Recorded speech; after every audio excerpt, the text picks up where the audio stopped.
Batay sa buwan ng iyong kapanganakan, ang nauugnay na bulaklak ay makakapagsabi sa iyo ng isang bagay tungkol sa kung sino ka talaga. Kaya naman narito at tuklasin natin ang mga bulaklak ng buwan ng iyong kapanganakan at ang mga mensahe ng mga ito para sa iyo. Para sa buwan ng Enero, kung ikaw ay ipinanganak ng Enero, ang iyong bulaklak ng kaarawan ay carnation. Ang magandang bulaklak na ito ay inihahayag sa iyo na mayroon kang magandang regalo ng paggawa ng mga tao sa paligid mo na masaya kahit na dumadaan ka sa isang komplikadong yugto ng iyong buhay. Ang ngiti ay iyong layunin at palagi kang kumbinsido na ang buhay ay palaging maaring mapabuti.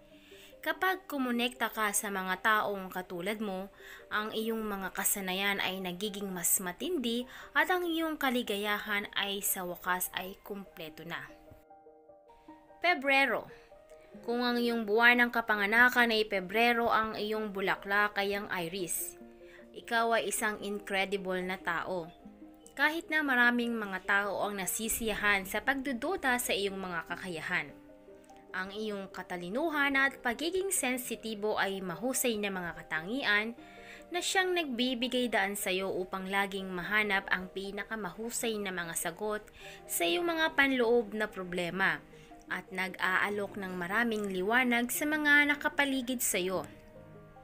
Sa pamamagitan ng pagpapalaya sa iyong sarili mula sa pagkamahiyain at pagpapakita ng iyong sarili sa tunay na mundo, maaari kang lumikha ng magagandang pakikipagkaibigan na nagdaragdag sa iyong buhay at pinapasaya ka and more fulfilled. Marso. Kung ipinanganak ka ng buwan ng Marso, ang iyong bulaklak ay ang daffodil na nagsasabing walang mali sa pagiging introverted person. Ang pagiging mabuting company sa iyong sarili ay hindi mabibili ng regalo. Isinasaalang-alang ng mga karamihan sa mga tao ay tila nawawala ng koneksyon sa kanilang panloob na sarili. Ang ilang mga tao ay pumupuna sa iyo dahil sa pagiging totoo mo sa iyong sarili, dahil mayroon kang isang katangian ng isang matagumpay na buhay at pagmamahal sa sarili. Huwag kalimutan na ito ay mas mainam na mag-isa kaysa makasama ang mga taong wala namang maidadagdag ng kahit na ano sa iyong buhay. Ang sunod na buwan natin ang April. Kung ipinanganak ka ng buwan ng Abril, ang iyong bulaklak ay ang daisy. Ikaw ay isang tao na nakakaakit ng pansin saan ka man mapunta, lalo na para sa iyong personalidad, palaging napakatunay at kamangha-mangha.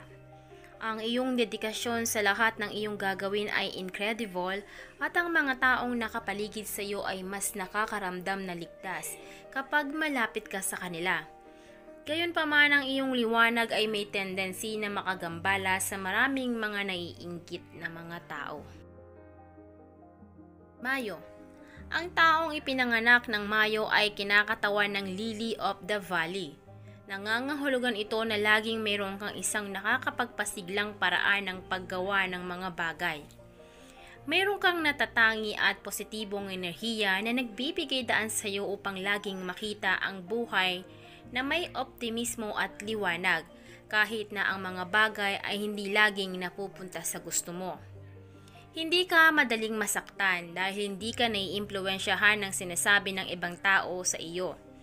Palagi kang handa na makaranas ng mga bago at nakakapukaw na karanasan. Hunyo or June. Kung ipinanganak ka ng Hunyo, ang bulaklak ng iyong buwan ng kapanganakan ay rosas, na sumisimbolo ng simboyo ng damdamin na kasama mo sa lahat ng iyong ginagawa. May posibilidad kang magtakda ng maraming mga layunin upang makatakas sa mga mapupuot ng pamantayan ng modernong lipunan.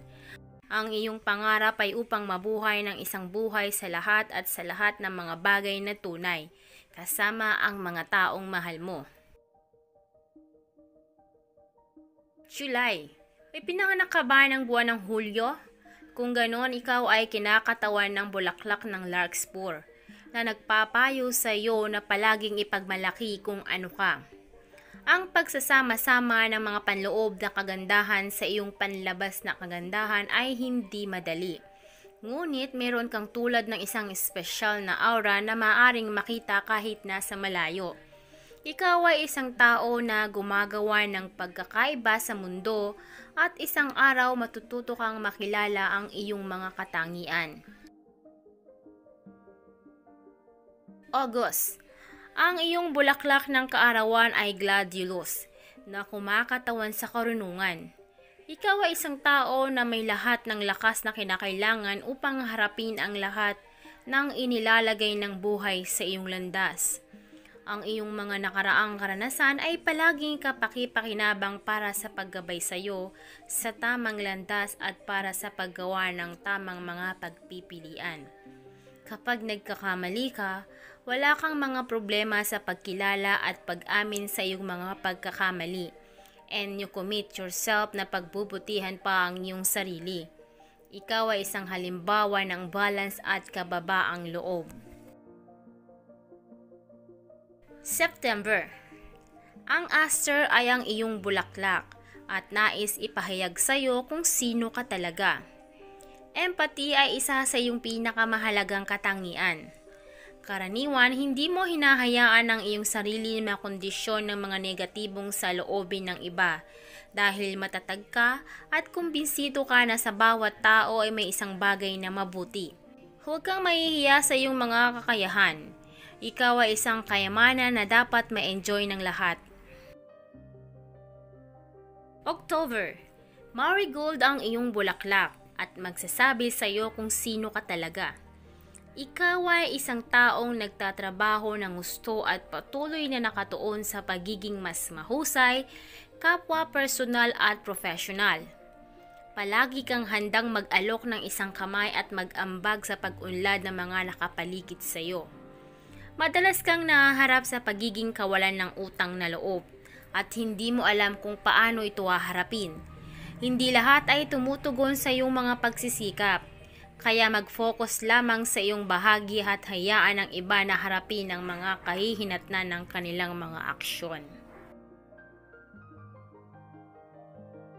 November. Ang iyong bulaklak ng kaarawan ay chrysanthemum. Ikaw ay isang taong very attached sa pag-iisip at pag-unlad ng iyong isipan. Palagi kang naghahanap ng isang aktibidad na nagbibigay daan sa iyo upang pag-aralan ng iyong sarili at ang iyong pag-uugali. Patuloy kang umuusbong at pinapalitan ang dating gawin ng mga bago. Ang ilan ay hinuhusgahan ka dahil sa mga ito. Hindi nila naiintindihan na walang mali sa pagpapatuloy ng kanilang sariling evolusyon at kaligayahan. Hanggat ikaw ay totoo sa iyong sarili, ikaw ay nasa tamang landas. At ang panghuli ang December. Ang poinsettia ay ang bulaklak ng Disyembre at inihahayag sa iyo kung sino ka talaga. Hindi ikaw yung tipo ng tao na gusto ng marami. Sa katunayan, ang pagiging pagkamahiyain at takot na laging hindi napapansin ang madalas na nangingibabaw. Ang iyong tunay na karakter ay lumalabas kapag malapit ka sa mga taong talagang nagmamahal sa iyo. Sa kasong iyon, ipinapakita mo ang lahat ng iyong pagkamalikhain at ang iyong pagiging pagkamapagpatawa.